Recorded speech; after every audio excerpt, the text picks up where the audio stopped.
Hi everyone, I'm Tammy. Welcome back to Prepper Watch, the news and reporting arm of preppingcommunities.com. I'm so glad you're here. Whether you are a seasoned prepper or you're just getting started, you're in the right place. And if you are into prepping and homesteading and staying on top of the news and awareness that may impact you, your family, or your community, please hit like, subscribe, and ring that bell so you never miss an update. Okay, so look, I am far from a journalist. I'm just a Canadian mom who's been paying attention to what's going on in our country. And as someone who's lived here my entire life, my heart is heavy with what I see happening to this country. So in today's video, I just want to dive into some serious issues Canada is facing right now and things that could be making headlines every day, but often don't because our state-run media will not report on it.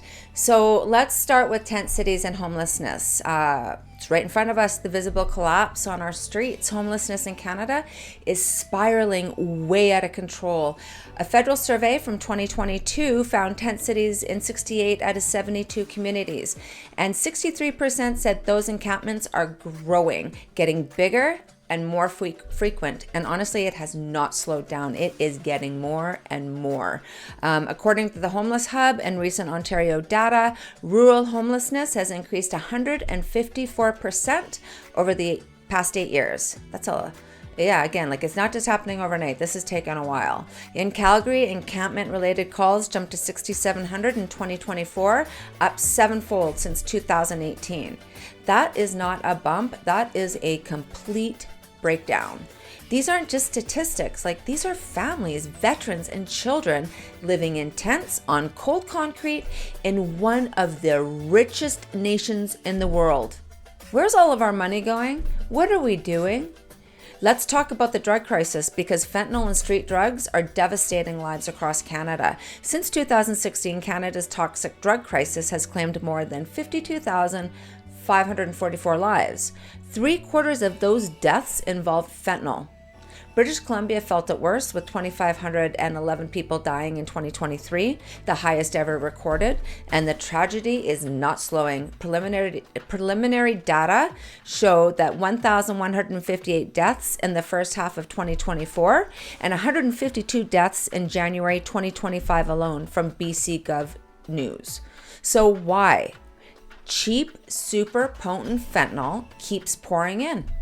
Ottawa's own 2025 strategy admits it is still working with China to stop the shipment of precursors to Canada, and has issued an emergency order to ban 3 new fentanyl chemicals this year. And on the ground, the Canada Border Services Agency seized multiple fentanyl shipments in just 1 month during Operation Blizzard, February of 2025 this year. So when policymakers boast about safe supply, remember, the poison supply is still crossing the borders daily. And until that tap is shut, deaths will keep climbing. But instead of pulling back and reassessing, government programs are enabling the spiral. In a July 2024 exclusive by True North News, this just blew my mind.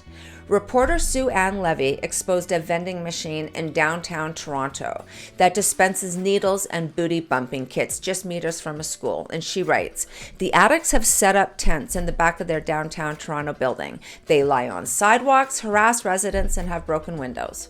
This isn't compassion. This is policy-driven collapse. And it's happening in broad daylight, and it's only getting worse. And then, while our streets are full of tents and our hospitals are full of overdoses, more and more Canadians can't find work or can't afford to live even when they do.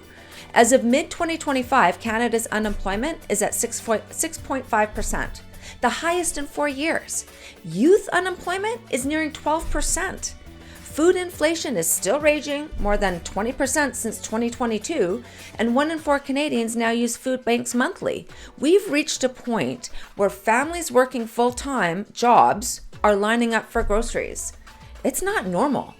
This is systemic failure. And leadership, where are you? Nowhere to be found. That's why I follow Moose on the Loose, hosted by David. It's a political commentary, and he cuts through the fluff. And in his recent video, Carney's allegiance isn't to Canada. He calls out Mark Carney.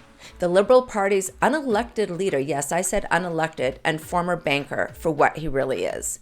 Carney is tied to over 550 companies, including oil, real estate, and surveillance tech, with 103 conflicts of interest. That's our prime minister, folks.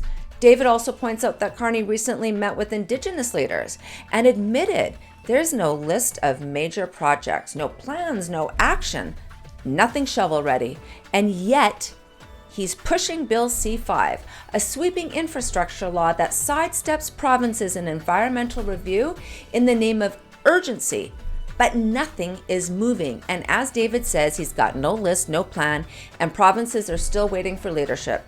Meanwhile, Canadians are losing trust, and rightfully so. So where do we go from here?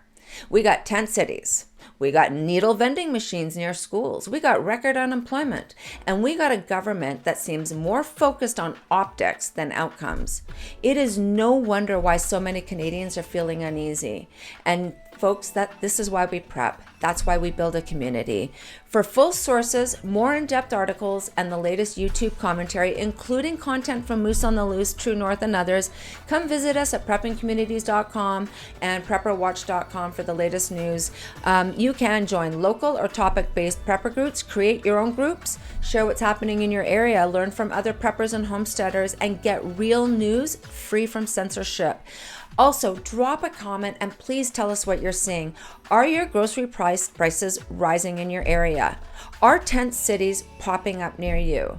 Are you seeing more open drug use where you live? And how are you preparing for what is coming? Listen, I used to work in downtown Vancouver and I'd have to drive by East Hastings almost every day. Now, don't get me wrong, it wasn't exactly great back then, but it is nothing like what it is now. It is heartbreaking. Drugs, homelessness, and tent cities are everywhere. It's just rough and it feels hopeless. And you know what?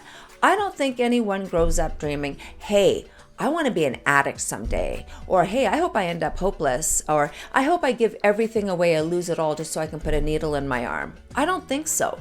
Somewhere along the way, society has failed them. We can do better. We have got to do better.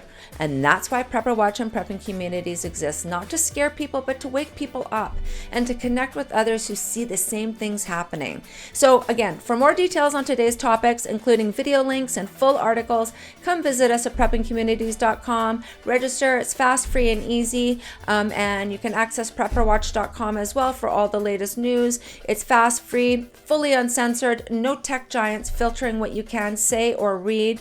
Our Prepper Watch community is now over 500 members. We're getting registrations every day. So thank you, everybody. We love the support. And again, that's it for today. This is a bit of a long video, but this is Tammy from Prepper Watch. Stay alert, stay informed, stay prepared, and whatever's coming your way, Prepper Watch, we got you covered.